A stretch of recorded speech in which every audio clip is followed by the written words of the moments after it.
Hi everyone, welcome back to another video. Our topic for today is about how to use Google Bard.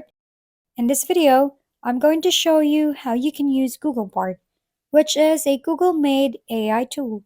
Now, this is made to compete with ChatGPT, and I'm going to show you some useful features that this AI tool has because you can link your Google services and products with Bard AI. Also, it can essentially give you loads of information in one space. So what you want to do is to go ahead and go to Google Bard. Now to do that, go ahead and search for Google Bard. So head over to Google, and it should be the first one here, bard.google.com. So right here, this is Google's new AI tool. You can see here we've got some prompts.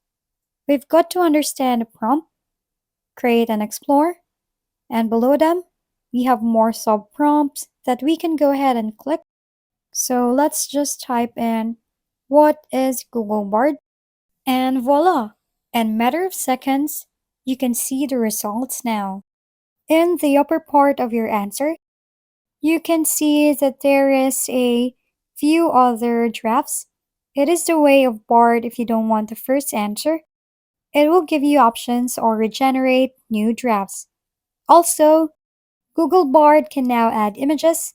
It is just like Google Lens, but powered by AI.